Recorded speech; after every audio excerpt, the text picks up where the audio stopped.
कहते हैं कि दुनिया में मन सबसे ज्यादा शक्तिशाली चीज होता है। अगर किसी चीज को तुम पूरे मन से चाह लो तो तुम उसे हासिल कर सकते हो। ये मैं नहीं कहता, यह सभी महापुरुषों का कहना है। लेकिन अगर यह सत्य है, ये सच है, तो हम जो अपने मन से चाहते हैं वह हमें हासिल क्यों नहीं होता है। भाई, कोई भी इंसान अपने मन में तो दुख नहीं चाहेगा, लेकिन वो रहता तो दुखी है। हर इंसान अपने मन से तो कामयाब होना चाहता है, खूब पैसा कमाना चाहता है, लेकिन फिर भी वह कामयाब नहीं होता। भला ऐसा दुनिया में कौन इंसान होगा जो अपने मन में यह चाहेगा कि मैं नाकामयाब रहूं या मैं पैसा ना कमाऊं। सोचने की बात है तो इसमें दो चीज निकलकर सामने आती है, या तो वह महापुरुष गलत थे जिन्होंने यह बात बोली कि मन से चाहे हुई चीज हासिल हो जाती है, या फिर हम गलत हैं। आज की कहानी जो मैं आपको सुनाने वाला हूँ उसमें आपको एक ऐसा मंत्र मिलेगा। उसे समझने के बाद आपको एक ऐसा मंत्र का पता चलेगा जिससे आप यह समझ पाएंगे कि अपने मन से कोई भी चीज कैसे करवाई जाती है, मन में किसी भी बात का बीज कैसे बोया जाता है। यह इस कहानी से आपको अच्छी तरह से समझ में आ जाएगा और इससे आप यह भी समझ पाएंगे कि आकर्षण का नियम, लॉ ऑफ अट्रैक्शन, कैसे काम करता है। कहानी छोटी सी है लेकिन बहुत ही गहरी है। इससे पहले कि आप इस कहानी में खो जाएं, इस चैनल को सब्सक्राइब जरूर कर लें। तो चलिए कहानी शुरू करते हैं। एक बार की बात है, एक आदमी के जीवन में सिर्फ दुख ही दुख थे। वह जो भी काम करता उस बेचारे का वह काम पूरा ही नहीं होता। घर में आता तो घर में कलेश बना रहता, किसी से कोई मदद मांगता तो कोई उसकी मदद नहीं करता। ऐसा लगता था कि चारों तरफ से उसके ऊपर दुख का पहाड़ टूट पड़ा है। उसे समझ नहीं आ रहा था कि मैं इन दुखों से कैसे पार पाऊं। वह दिन रात यही सोचता रहता था कि अपने दुखों से छुटकारा कैसे पाना है। इसी कारण से वह रात में सो भी नहीं पाता था। उसकी आंखों के नीचे बड़े बड़े काले घेरे बन गए थे, जो इस बात का प्रतीक थे कि वह आदमी कितना दुखी है और कितना चिंतित है। कभी कभी तो उसके मन में आत्महत्या करने के भी ख्याल आते थे, लेकिन अपने परिवार की चिंता करके वह यह कदम नहीं उठा पाता। वह इतना दुखी हो गया कि उसने निर्णय किया कि वह इन दुखों से छुटकारा पाकर ही रहेगा। इसके लिए चाहे उसे कितनी ही मेहनत करनी पड़े, कुछ भी करना पड़े, चाहे अंगारों पर चलना पड़े, लेकिन इन दुखों से छुटकारा हासिल करके रहेगा। ऐसे ही एक दिन उसने अपने मित्र से पूछा कि मैं अपने जीवन को कैसे सुधारूं। उसके मित्र ने उसे बताया कि तुम किसी बाबा के पास जाओ। बाबाओं के पास ऐसा मंत्र होता है जिससे सारे दुख मिट जाते हैं, जीवन खुशियों से भर जाता है और धन संपदा भी हासिल होती है। तुम किसी ऐसे बाबा को ढूंढ लो, बस तुम्हारा काम बन जाएगा। उस आदमी के मन में यह बात पूरी तरह से पक्की बैठ गई कि कोई बाबा ही मेरा दुख दूर कर सकता है, और इसीलिए उसे किसी भी बाबा के बारे में पता चलता तो वह उस बाबा के पास पहुंच जाता, उस बाबा को अपनी समस्या बताता और उससे उसका समाधान पूछता और कहता कि बाबा, मैं कुछ भी करने के लिए तैयार हूँ, लेकिन मेरी इन समस्याओं से मुझे छुटकारा दिला दीजिए। आप जो कहेंगे मैं वह करूँगा, लेकिन मेरे जीवन को सुधार दीजिए। बाबा उसे कुछ टोने टोटके बताते थे करने के लिए और बदले में दान दक्षिणा ले लेते थे कि यह टोना टोटका करने के बाद तुम्हारे घर में सुख शांति बनी रहेगी। बस इस टोटके को पूरी विधि के साथ करना। वह आदमी घर लौटकर पूरी विधि के साथ टोने टोटके करने लगा, लेकिन बहुत टोने टोटके करने के बाद भी उसके जीवन में कुछ बदलाव नहीं आया। इसके विपरीत उसका जीवन और ज्यादा दुखी हो गया। जो भी बाबा उसे टोना टोटका देता था वह बदले में उससे दान दक्षिणा लेता था, जिससे उसका धन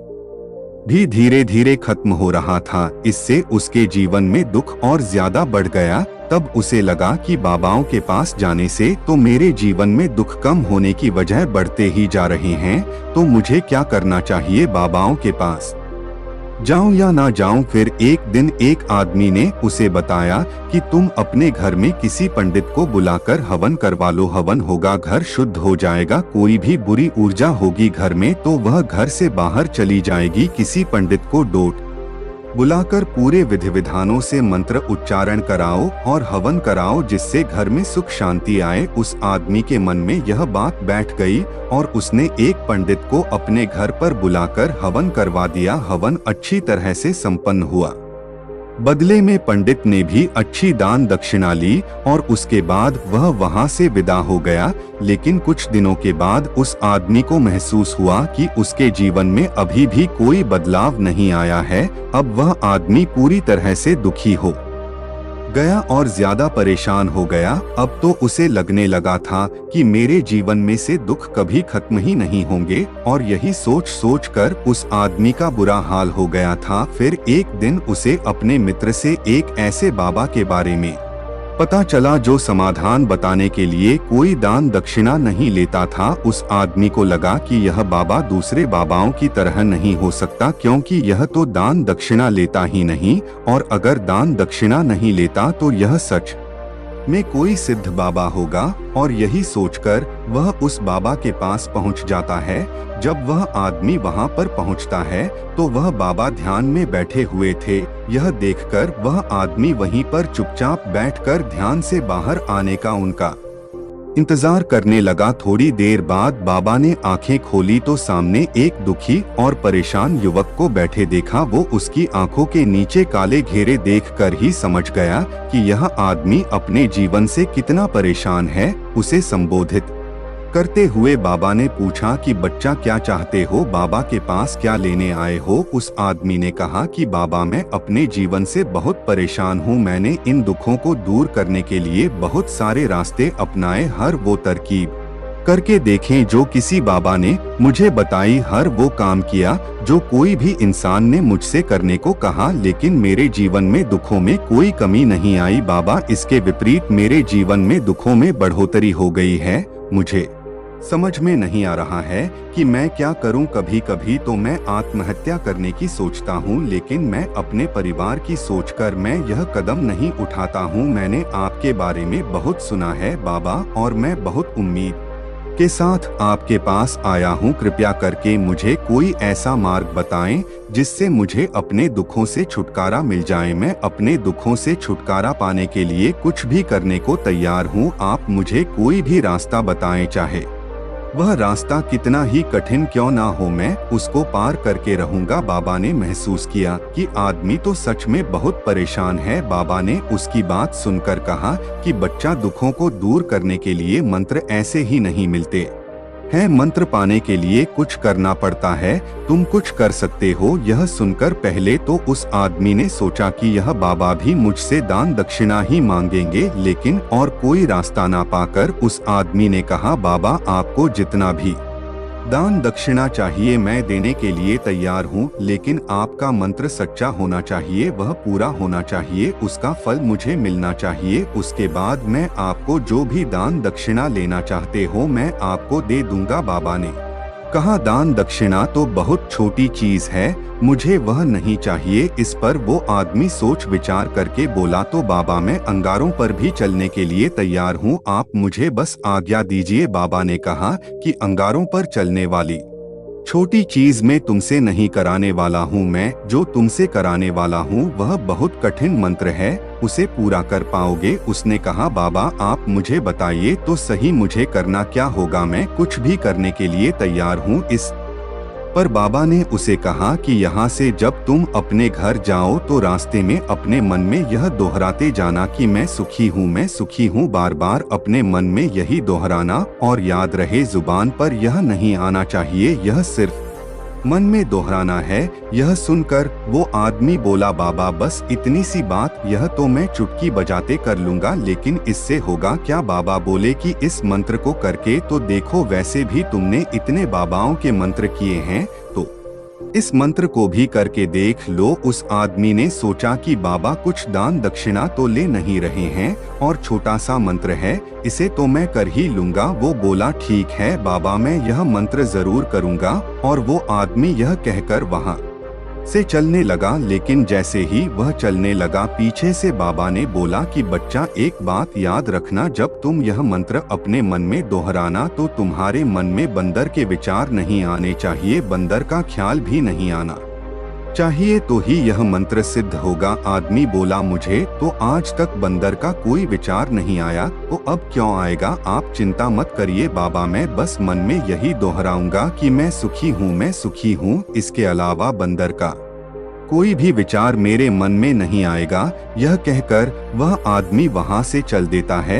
वह अपने मन में मैं सुखी हूँ, मैं सुखी हूँ यह दोहराता हुआ थोड़ी दूर ही चला था कि उसके मन में अचानक बंदर का ख्याल आ गया। बंदर का ख्याल एक बार आया और चला भी गया, लेकिन उस आदमी ने सोचा, आज तक तो मुझे बंदर का कोई भी विचार नहीं आया, यह आज बंदर का विचार क्यों आ गया? और ऐसे करके उसने उस बंदर के विचार को पकड़ लिया और यह भूल गया कि मुझे क्या मंत्र दोहराना है, और वह बंदर के बारे में सोचने लगा। जब थोड़ी देर बाद फिर से उसे होश आया तो वह फिर से अपना वही मंत्र दोहराने लगा जो बाबा ने उसे बताया था, मैं सुखी हूँ, मैं सुखी हूँ। लेकिन अचानक से उसे एक बंदर दिखाई दिया और यह देखकर फिर से उसके मन में बंदर का विचार उठ गया, और यह देखकर वह इस विचार को बाहर फेंकना चाहता था, और वह चाहता था कि मेरे अंदर किसी तरह से बंदर का विचार न आए, लेकिन उसे तो सामने बंदर ही दिखाई दिया। ऐसे ही जद्दोजहद करते करते घर पर पहुंचा,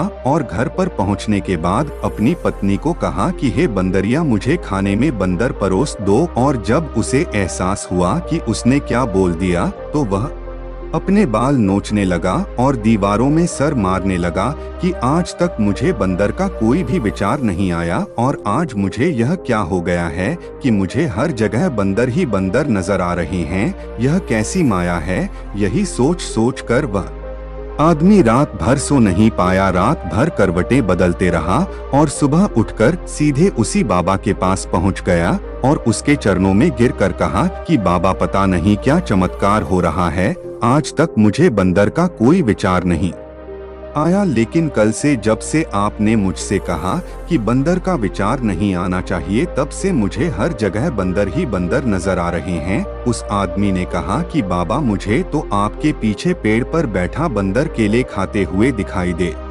रहा है, यह हो क्या रहा है बाबा? यह सुनकर बाबा हंसने लगे। हाँ हाँ हाँ हाँ बच्चा, मन का जाल एक ऐसा जाल है जिसे समझ पाना इतना आसान नहीं है। बंदर तो तुम्हारे रास्ते में पहले भी आते थे, जब तुम मेरे पास आए थे तो इन्हीं पेड़ों पर यह बंदर घूम रहे थे, लेकिन तब तुम्हारे ध्यान में यह बंदर नहीं था, तब तुम्हारे ध्यान में सिर्फ दुख थे। इसके बाद बाबा ने उसे बताया कि बच्चा, हम जिस चीज से भी दूर भागना चाहते हैं वही चीज हमारे मन में बहुत गहरे में प्रविष्ट हो जाती हैं और हमारे अंतर्मन में समा जाती है। असल में हम जिस चीज से छुटकारा पाना चाहते हैं उससे छुटकारा इसीलिए पाना चाहते हैं कि वह हमारे साथ बहुत गहरे से जुड़ी हुई है, और हम जितना ही उससे छुटकारा पाना चाहते हैं वह उतनी ही गहरी हमारे मन में बैठती चली जाती है और आखिरकार हमारे अंतर्मन में छा जाती है। ऊपर से तो हम चाहते हैं सुखी होना कि मैं सुखी हूँ, सुखी हूँ।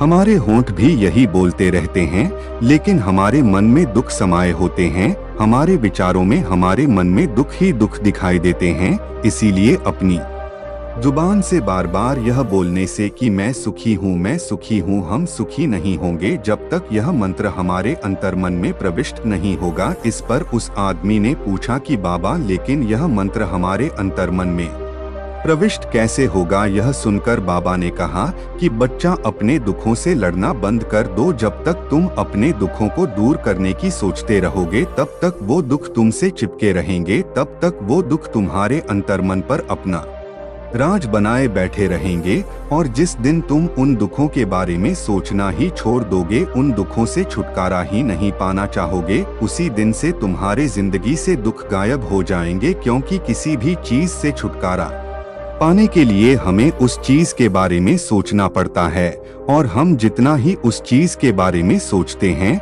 वह उतनी ही गहरी हमारे मन में प्रविष्ट होती चली जाती हैं। हम अधिकतर समय दुखों के बारे में ही सोचते हैं। हम यही सोचते हैं कि हमारे जीवन में दुख है और हमें इससे छुटकारा पाना है। इसी वजह से बार बार सोचने से वो दुख हमारे अंतर्मन में प्रविष्ट हो जाते हैं और हमें एहसास भी नहीं होता। इसीलिए अगर तुम दुखों से छुटकारा पाना चाहते हो तो दुखों से छुटकारा पाने के बारे में सोचना छोड़ दो, तुम्हें दुखों से छुटकारा मिल जाएगा। अक्सर आदमी धूम्रपान छोड़ना चाहता है, शराब छोड़ना चाहता है, सुबह अपने आप से यह वादा करता है कि मैं कोई भी गलत काम नहीं करूंगा, लेकिन शाम को जब लौटता है तो नशे में चूर होकर लौटता है। ऐसा क्यों होता है? जो हम सोच रहे हैं वह पूरा कर ही नहीं पा रहे हैं। असल में हम उस चीज को बहुत ज्यादा तवज्जो दे रहे हैं, उस चीज को बहुत ज्यादा अहमियत दे रहे हैं। जब भी हम उस चीज को छोड़ने के बारे में सोचते हैं तो हम उसकी इम्पोर्टेंस यानी कि विशेषता और ज्यादा बढ़ा देते हैं। हमारा मन उस चीज के बारे में जितना ज्यादा सोचेगा, शराब या धूम्रपान छोड़ने के बारे में जितना ज्यादा सोचेगा, हमारा मन उतना ही उस चीज के पीछे ज्यादा भागेगा। हमें उस चीज से लड़ना नहीं है, बल्कि बिना सोचे गुजर जाना है। और अगर हम इस मंत्र को समझ लेते हैं तो हम अपने जीवन में जो भी पाना चाहते हैं उसे अपने अंतर्मन में डाल सकते हैं। और एक बार वो लक्ष्य हमारे अंतर्मन में बैठ जाता है तो फिर सफलता पाने में कोई समस्या नहीं आती, कोई दिक्कत नहीं आती। तो दोस्तों, कैसी लगी आपको यह कहानी?